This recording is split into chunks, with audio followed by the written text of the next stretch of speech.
about this is that I can prove everything I say, and it's not even my words. So how does this work? How do you be able to take a non-elected official or the people didn't vote for something, and how do you make that apply in your city when it wasn't even passed, right? How does that work? Okay, I'll give you an example. If a school was to be built in this area, all you homeowners, would you have the right to have a vote whether you want to have your taxes raised on your homes to build a school? Yes. Yeah, you would have a right. So whether your taxes are going to raise, you all have a right. Okay, because that's in your town, and this is what it's going to cost. When it comes to a refugee resettlement, it is a commodity because we took them out of the countries that they're at. We stole them, brought them over here. We feed them, clothe them, house them. That's also a commodity, isn't it? But you didn't have a voice in that, did you? You had no voice in that whatsoever. Because they know you never would have accepted this. So how do you get by a program like this without people disagreeing with you?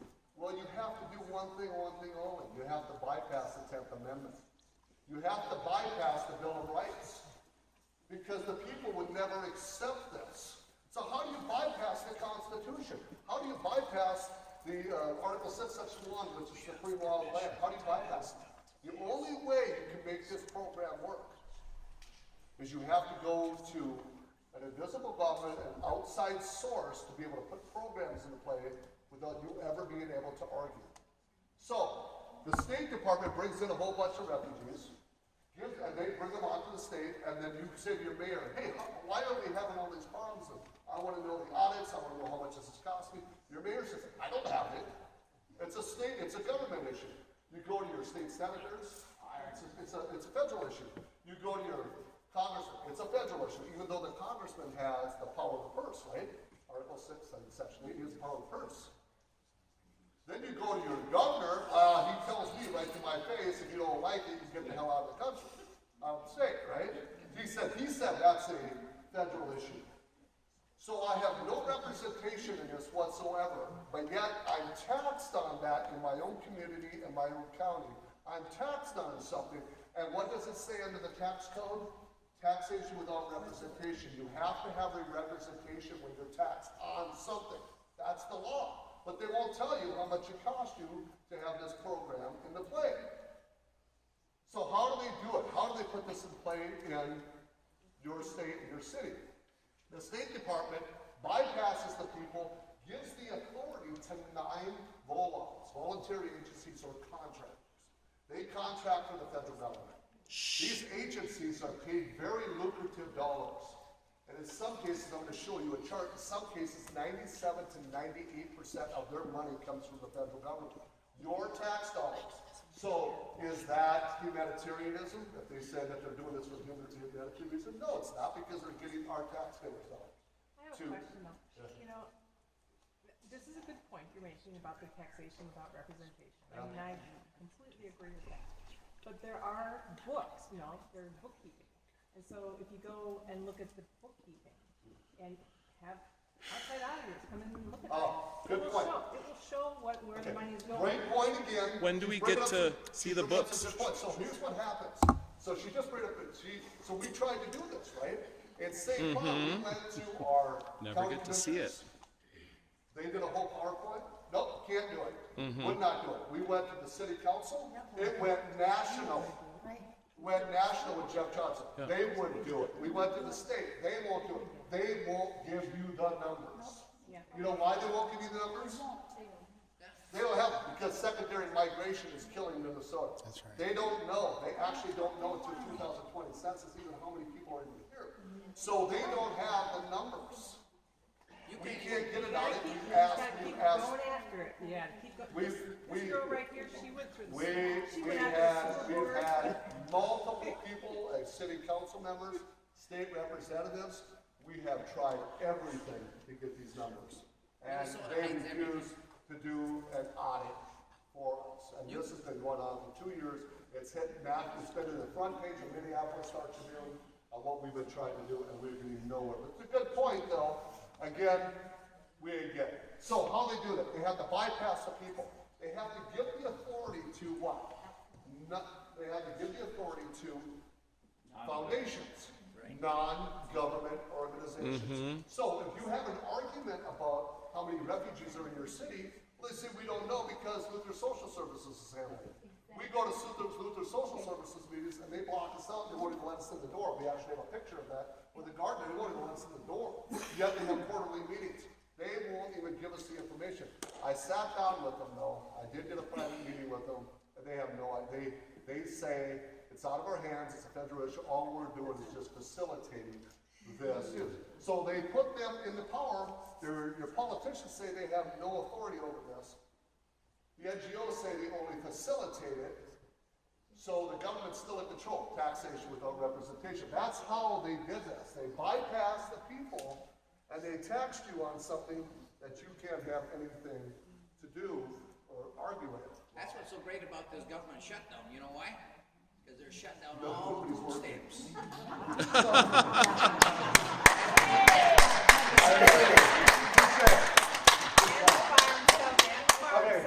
So, and the Transportation Safety Administration. So when we look at this is a small, a really tiny little, because we're talking, how many foundations are in the United States? 1.5 million foundations in the United States. They're little, they're big, they're international, national, local. So you start off with the United Nations Environmental Program. This is the guy who puts it into play, bad guy move, and he hands it off to Guterres. He's now head of the United Nations. Bill Clinton signs it into executive order. And this is the executive order right here. If anybody if you don't believe that this is happening, this is the executive order. EO 12852. He signed it into order. If now after he did that, what did he do? He creates what? What did he create? The Clinton Foundation. Why? Because they went outside and they started bringing in, and they partnered up with UNESCO, which the United States, Trump just said, enough with UNESCO. He dumped them about 3 months ago and said, we're done with you because they're human rights issues. The Clinton Foundation is in a lot of turmoil. They got their hands caught in every cookie jar there is. But that's probably going to fall. Then it gets handed down to the National League of Cities, which goes to the League of Cities, which is another city in Minnesota. And they get handed off to the Welcoming America groups, where if you sign on to the Inclusive Cities Resolution or the Welcoming Cities Resolution, they hand it off to these guys, you pay fees, and then they go in and they bring in the human rights issues. Because remember, all these SDGs you see up there, 90% of that has to do with human rights. Just say when, Bev. So these are your foundations. They're the ones that are running the show, but they're only getting their marching orders from the people up above. And it says here, the Agenda 21 proposes an array of actions intended to be implemented by every person on earth. Remember I said, it doesn't matter what country you're in. This same program is in every country. So, the blueprint is, this is how it works. I'm going to keep showing you how it works until you all figure it out. So, the Agenda 21, Bill Clinton signs on to the Presidential Council of Sustainability. The United Nations organizations that wrote the Agenda 21 converged on the United States federal agencies, EPA, HUD, and Department of Transportation, to write the grants with strings attached. When you get a grant when a city gets a grant or a regional gets a grant, they all have strings attached to them that says sustainability. If the word is sustainability, that means it's tied to the United Nations. Almost no grant. There are some that you get, very few. There are some, but almost all of these are tied. Otherwise, your foundation's not going to get any money, so they don't get it.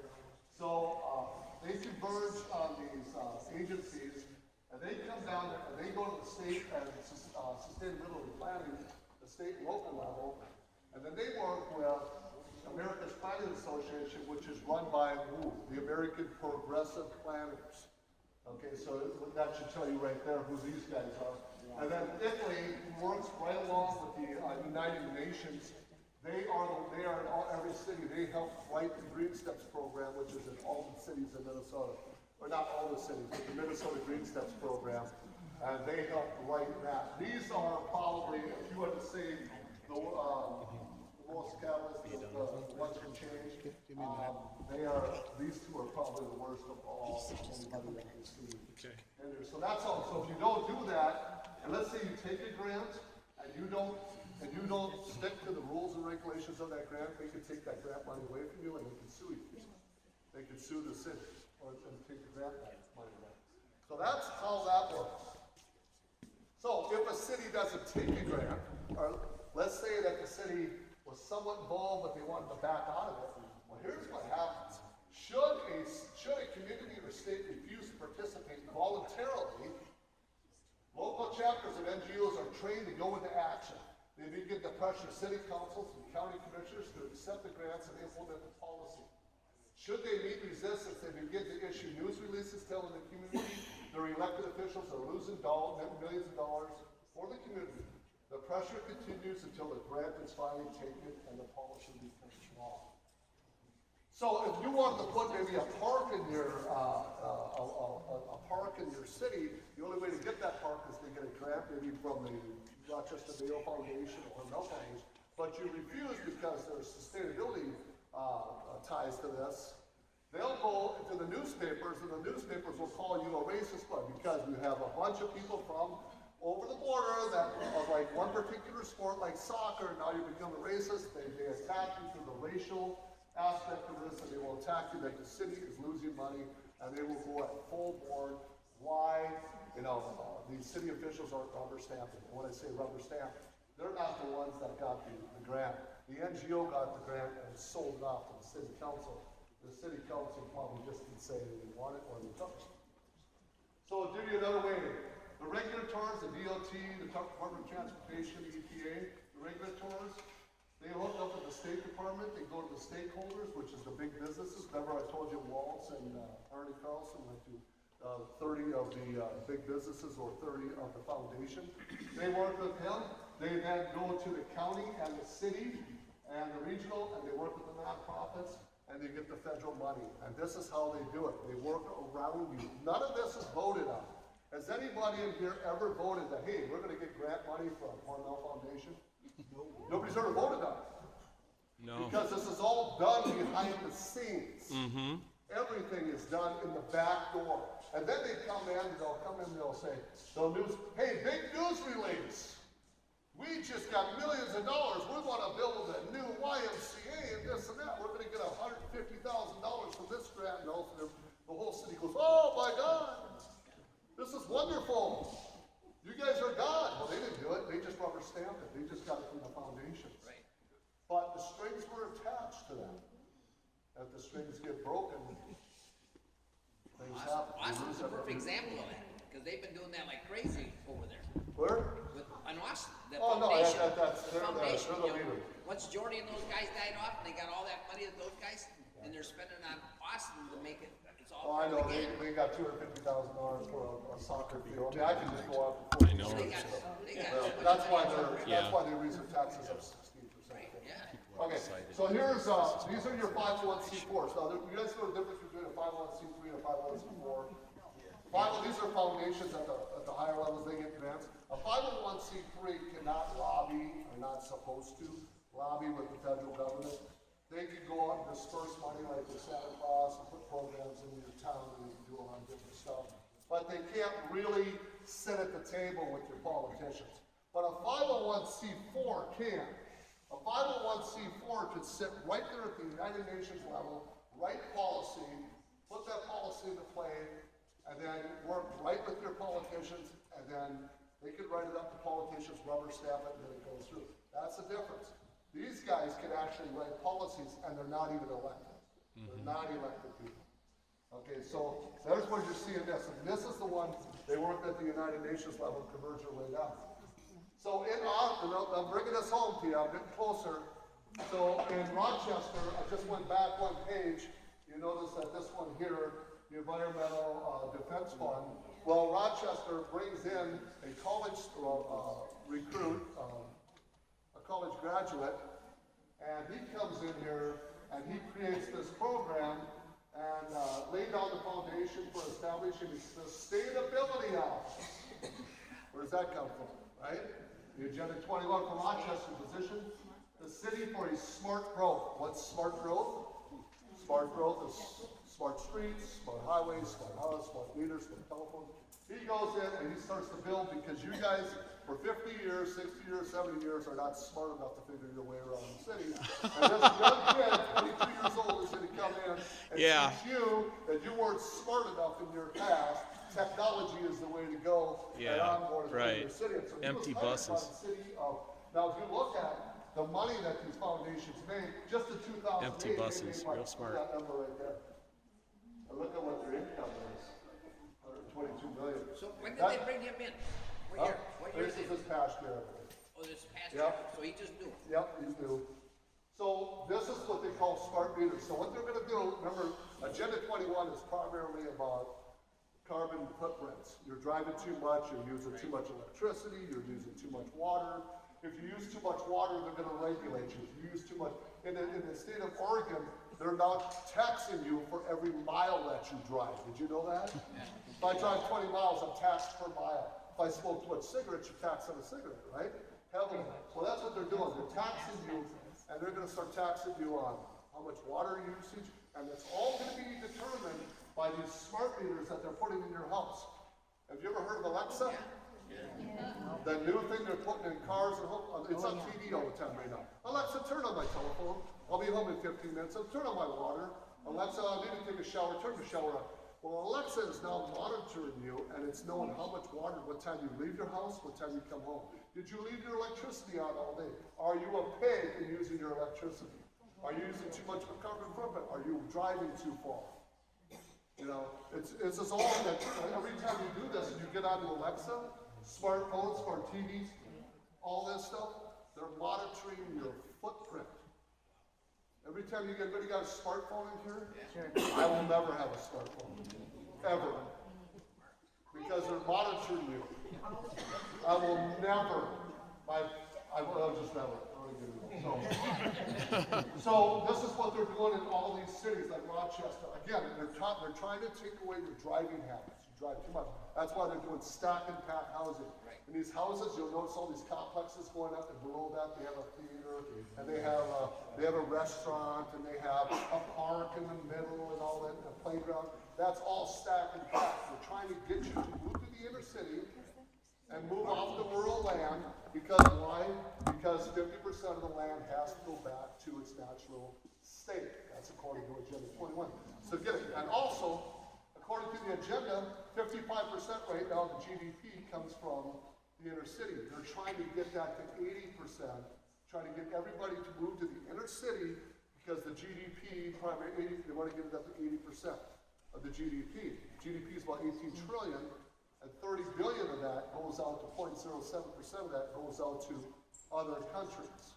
So we send out about $30 billion of GDP to other countries out of it. So that's what they're doing. They're taking this and making you a livable society that you can walk to your grocery store, you can bike to your grocery store. They got buffer zones. Remember we talked about the buffer zones at the wall? They got buffer zones around lakes, so you can't really go to the lakes because you ever go to a lake down, there's a guy sitting at the lake and you're docking their boat, and he's checking underneath your boat for those species that are jumping from lake to lake, right? Yeah, so they're all looking at it, right? They're so worried about these zebra mussels jumping from lake to lake, and we got 30 million people jumping the border and nobody says a word.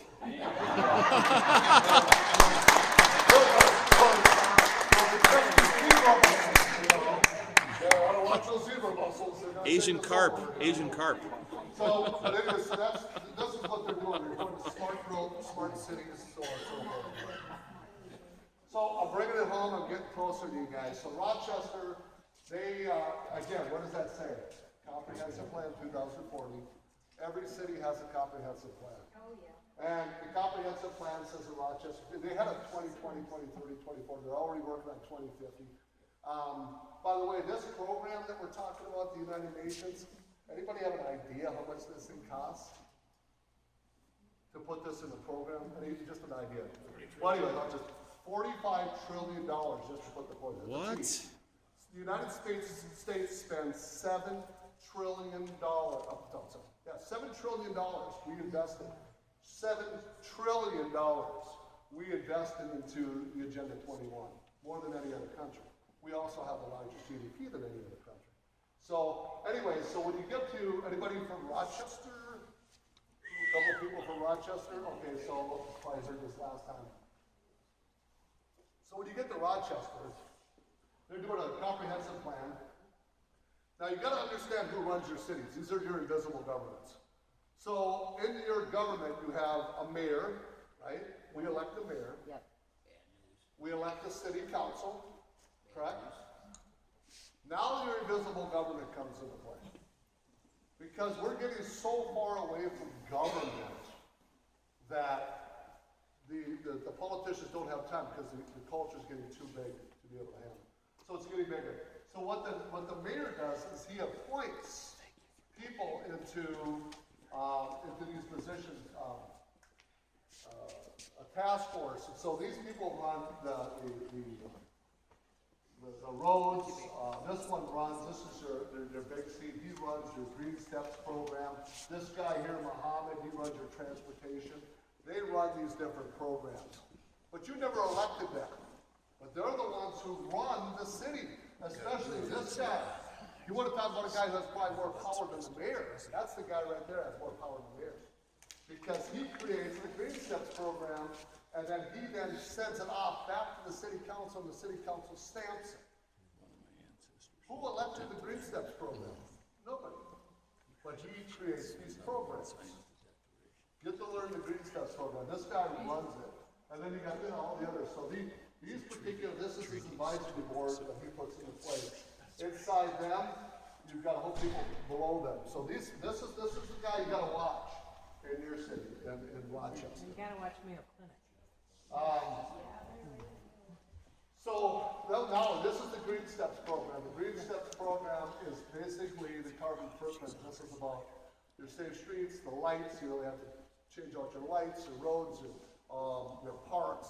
Everything becomes environmentally. Now, some of this there's nothing wrong with this. There really isn't. I mean, I'm kind of an environmentalist myself. I like some of this stuff. But the problem with this is that this is written at the United Nations level, and they control this. Italy is involved. The League of Cities is involved. And if you don't, and once you sign on to this, you have to abide by the rules. There are 5 different levels. And Rochester is at level 85. They're actually one of the fastest growing environmentalists and fastest growing Green Steps of the United Nations push in Minnesota right now. They're actually moving at warp speed. But this is an old graph, but you can see they're planting themselves all across across Minnesota. And again, all controlled by the UN. And so, you look at this was the book that was written, and in the Green Steps program, this is St. Cloud under their framework. You see, what does that say? Development that meets needs, that's the definition of sustainability. Look at what it says here, the developments that meet the needs without compromising the ability of the future generations. So you can tell that the city is involved with the United Nations. They're quoting the United Nations. So that now we got it down to the city level. We went all the way down here, and again, we're running the same thing, the same terminology. Nothing changes. It's the same terminology. But this is where you can stop it. Problem is, people don't know who's running their city. It isn't your mayor. And if you think it's your mayor or your city council, they just rubber stamp everything. It's the regional developments and the Green Steps. These guys who get the grant money. So, is the comprehensive plan in every city? I just picked a handful of cities and put them up here. Rochester, Lino Lakes, Coon Rapids, Parkland, Stillwater, Crookston, they all have a comprehensive plan. It's the same terminology as the United Nations. There's no city that can escape this. But the problem is most people don't even know this stuff even exists. And they don't know the terminology. So, we got the cities, now we go to the counties. Do the counties have the same? Counties have the same plan. Counties have a comprehensive plan. The comprehensive Benton, Ramsey, Rice, Carter County, they all have a comprehensive plan. This is all Agenda 21. At each level, at each one, they have to follow the same plan, and they have different leaders who are not elected running each level. Does the schools have it? Do the hospitals have a comprehensive plan? Yes. All the schools and all the colleges have a comprehensive plan. You go to any college, it's sustainability, it's inclusiveness. It just goes on and on. When you walk out, your head's going to explode that you're nothing but a racist if you're white, because that's what this is. Inclusivity is about human rights, but this is all part of that. And also in the colleges and the hospitals have sustainability plans. Isn't it interesting that the sustainability plan is in every single aspect of your life? There's nothing that is missing. Well, they've had since 1990s to take us over. The churches are involved with the human rights, and that was the bishop I was telling you about. All part of this, yes. Churches, yes, but they follow into a different, because really they're not, well, they are 501c3, but yes, they are. Really. Yes, they can, but they usually get it from the other foundations. Now, I'm going to show you another way this works. Okay. So, we know we elect the mayor, we know we elect the city council, I just said. So I'm going to show you in another way to draw this home. They're down here. These are elected officials, but suddenly they disappear below the screen, don't they? They can't do anything but rubber stamp something. So who's the players that are involved?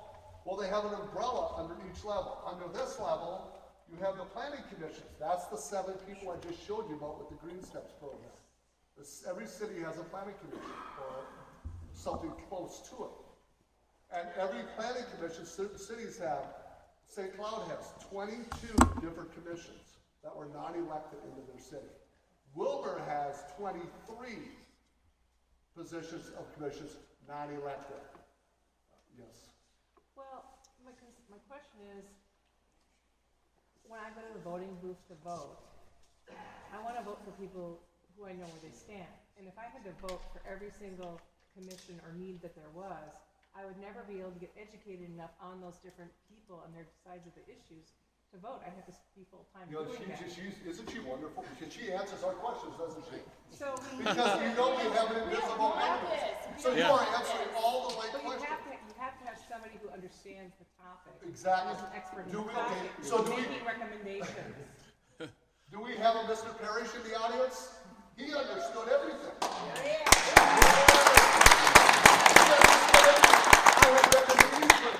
I have been to meetings with him down in Elderly. I've been to meetings across the state. The guy knows this backwards. But where did he get in this election? Because what happened? The foundations went around him and went to the grant money and bypassed the guy who doesn't have the grant background. Because we keep going to those people who have the grant background. Start going to people who don't have the grant background, and start going to people who have some common sense, who understand law and the Constitution. That's the way you fight it. So, he's in the military. He's a complete loyalist to the Constitution. He didn't make it, but we need to still back people like him. I hope he runs again, but we still need to back these people as time goes. We need to understand where they stand on the Constitution. So anyway, okay, so these people disappeared under here. They're gone. All they can do is rubber stamp. Under the first umbrella, you have the Planning Commission and the Green Steps program. That's at the city level. Non-elected people implementing policies. Above them is another umbrella. It then goes to the regional government. And they sometimes can have 10 to 20 different counties inside. Now, if an argument comes up, they'll say, well, these people are some of these regional councils have mayors, county commissioners, not county commissioners, but elected people. Yeah, but they were never elected to be on the regional board. Nobody elected these people. These people, they create and changing local laws. The only people that can change laws are in Congress, right? So they're creating local laws. That's what they do. They implement them at the United Nations level. So you've got the Green Steps Program Planning Commission, which could have up to 23 different commissions. They're at this level. This one here, if your city is here, they go under and they encompass all of these counties. So now you've got a county board or a regional board, and they work with your county commissioners.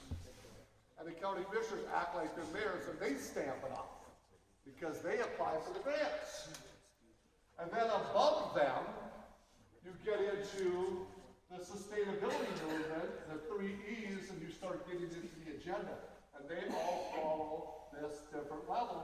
And where do these people go? They're not there anymore. All they can do is they disappear and they can't answer your questions. I don't know. The county commissioners did that. I don't know. The regional developers did that. I don't have anything to do with that. They always pushed off into somebody else. But these people they pushed off to were not elected people. And these county commissioners just love the regional developments because they can rubber stamp because they don't have to do any work. The regional developers do all the work, non-elected people, they apply for grants, and the county commissioner says, hey, I'm a hero. I get reelected every time. Bam, rubber stamp. He does nothing. He does nothing. Don't they have to have public hearings for some of They do in they can have open hearings in counties, yes. But again, they're not, okay, let's say you had a hearing, you're on there, right? What do you do? Are you elected? No. But So- I mean, they have to have public hearings and the citizens can come and. Yes, they so can. If you are interested in your community. 100%. You can go to them, what good is it? Yeah. What good is it? They're not elected. You're not So elected. why are you listening to somebody who's not elected? Did you appoint them? Did you elect them? Did you ask them that they wanted to get a grant from the county? Did you ask them, oh, can I look at that grant, by the way, you just got? Can I look at, oh, Billy, sustainability is tied to it. Oh, can I deny that? No, I can't. It would cause some censorship on their behavior if they have public hearings and they don't listen to the citizens. No, see, that's what I like to hear right there. Oh. Because she's saying maybe we should go there and find out what the heck these guys are up to. Right, and that's what I want, that's excellent. You should be going there and find out what grants they're applying for. But nobody goes, and then, you know, they're We elected. just assume that they're responsible people and we're all working. We don't have. So, exactly, yeah. So when you start to see all these grids going up and these solar panels and all this stuff going up, who voted for that? Those were all created out of regional developments. Because they were what? Going back to her argument, not argument, her statement, because she's right. If I put a solar panel up, that is grant money, and grant money comes from who? The federal government. It now becomes an entity because it's tied to sustainability. It now becomes a buffer zone around it, around a farmer's piece of property. The farmer then, if he doesn't abide by the rules of that land that he gave up, a piece of land, he could then be violated and held in contempt of that agreement that he had. The more you let these wind towers on your property, the more you let these electrical grids on your property, you allow the federal government to come in there and take over your life. You slowly just keep giving them something. But it isn't the world, it isn't the U.S. government's after them, it's the world government. Exactly. So, yes, sir. And to circle it back around to schooling a little, to schools a little bit, the schools are basically controlled by the funding that they get from the government, which a lot of these programs are involved in. Right. And if they don't do what's tied with the money, they lose the funding. 100%. Everything's tied to the funding. That's exactly right. Now, in 2013, did Minnesota know about what was happening? Sure, they knew what was happening. So they wrote a bill. Jim Newberger, you know, ran for state senator? Yeah. He was involved in writing this bill. He helped write this bill. And you know what happened? It was shut down. The people didn't back him, and they gave the authority to let these politicians and NGOs run over us like a freight train. That bill, H.F. 1833, if that would have passed, you know how many states? I think there's 16 states now that have outlawed Agenda 21 in their state. And Minnesota is absolutely full board and not outlawing it, but pushing it to a faster and farther level than you'll ever imagine. And they now after this year, it's actually going to escalate. So how do you find out what states are against it? We just go on the computer and you'll see. I think Alabama, Arizona, and really, it's really interesting because some of the biggest advocates that do not want Agenda 21, do you know what they are that are fighting it? You know who they are? The liberals in San Francisco. They are so against this. They are fighting this. We want to get one of them. She's a very staunch progressive, and she is one of the biggest advocates, and she is trying to shut this down because San Francisco is being taken away enormously, and so the liberals are actually fighting this. God bless them. Because remember, this isn't a Democrat-Republican issue. They figured it out, and they're being taken over in San Francisco. And luckily, I got her name, and she's on the web, and she's just a wonderful lady. I'm hoping to meet her one day. We actually talk to her. We'll have our groups talk to her periodically. So, okay, so I'm going to bring this back home to this guy right here. He's my farmer friend. I'm going to bring back to him. Okay, so we got one farmer friend, right? Yeah. So there are $7 billion sitting on the shelf in Region 9 right now. $7 billion of farmers' money. The farmers are, most of them are over the age of 65. They have one child maybe under the age of 35. And the other kids are what? Become very passive, very weak. They're more into this, they're not into working, right? So they don't know who to give their farms to. Do they give the farms to their kids? Do they inherit it to them? Do they sell the farms? Do they do? So the foundations realize, hey, wait a second. If we can tap into the farmers, $7 billion, and we can tell them that we'll take their land from them, we'll give you a tax. They're not the tax man, are they? But if you do this, you can get a tax write-off, and you can live on the land until you die, and you can farm the land. But once you die, the land is ours, the foundation. Now the foundation owns the farmer's land. It's big in Wisconsin, he says. I didn't know that. So here we are. The farmers are giving their land. Now, you can't, eminent domain is, the Fifth Amendment, right? Jefferson fought it for years and ended up losing. So the government can't just seriously go in and eminent domain your property and take it, right? Not unless it's for some public issue. So what they do is they use the 501c3s, the 501c4s, because remember, they're 97% funded, right? So technically a 501c3 is really a government entity, correct? Because they're given the money by 97%. So if they work for the federal government, they say, the landowner will receive tax deductions that bypass capital gains while still living and being able to maintain a stable source of revenue. The tenant can continue to rent the farm and the land. The county maintains its tax base. The foundation retains ownership and acts as a steward of the resources to ensure the county benefits long term from the income and generated.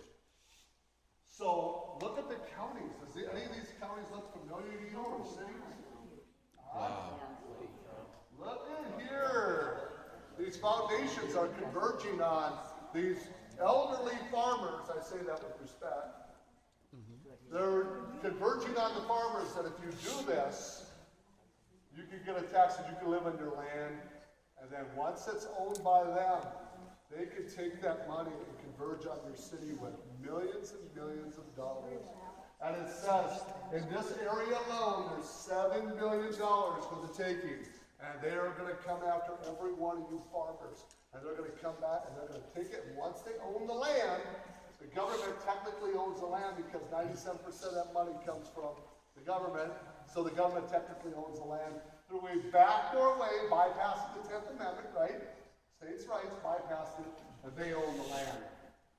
So does the county lose the tax base then? Well, right here, it says up here, it actually says that up there. They retain the They tax. retain that. The county maintains its tax base while the farmer lives on the land? Yeah, it says that in there. You're asking a question. I remember reading that, and it's in there. Yeah. It's the big orange space in the middle. Right, but does that pertain to when, as long as the farmer is As alive? long as he's alive. But after he dies, the foundation takes over. That's everything. exactly. You cannot tax the foundation, right? Exactly. So the little county loses the revenue, the taxpayer revenue? I'm not gonna say something I don't know. I don't wanna get into that. I don't know the answer. But they will retain ownership of it, so. And they also, now the farmer can take it, he can say what a foundation, what part of the foundation you wanna give this to. They can then take that money and apply it to a different, maybe I want some cancer research. Okay, so now I'm gonna get back, now I'm gonna bring it really home. Remember I talked about the Blandin Foundation? The Blandin Foundation, who partnered with the Hormel Foundation, who partnered with the Mayo Foundation, who partnered with Olive Bremer. Well, it doesn't matter who it is, they partner with everybody. They converged on almost every single city in Minnesota.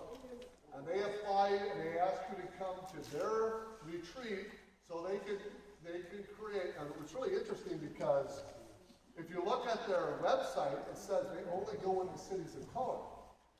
I don't know, Plainview has a lot of color, but that's what they only work in cities of color. So now they're in all these cities, and you can't see here, but some of you say 45, 85, I think there's 85 in Rochester. They keep sending people from all these cities and converge on inclusiveness and welcoming cities and human rights, all Agenda 21 stuff. And they are just nailing these guys. They have to have a Myers-Briggs psychological test.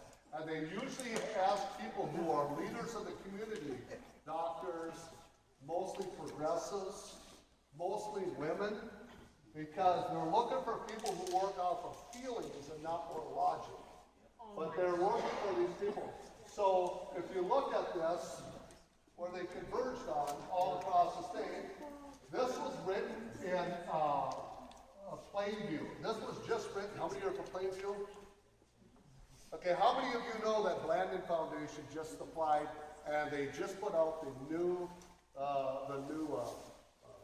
advertising because they want to diversify Plainview. They want to take it from an all-white city and diversify to match the rest of the country. Did anybody even know that?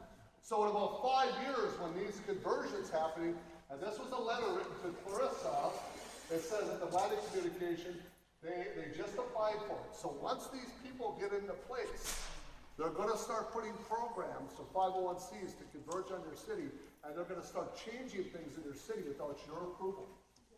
And they're going to work with their city council. They're going to work, and you're going to start hearing words of racism all the time now. You're a racist city. That's what happened in Austin. You're a racist because you don't bring in people. You're a racist because you don't. And this is going to be the new term. And when does all this happen? When does all this happen? The Blandin Community Leadership held another community informational meeting. And it says that at the Sugar Lake Lodge, so this is about to happen on April 30th, 2019. This is coming up. They're going to go for 8 days on March 1st. They're converging on your city. Yup. They're coming for Plainview. Every city that has a Blandin in them, their foreign-born population is poverty rate is through the roof. They are through the roof. They are. You take Wilmer, you take all these different places, and you got a guy like here, Mr. Krudkes from Wilmer. He went there 6 times. His whole dream was to multiculturalize this city and to take it over, and he did exactly what he did before he died.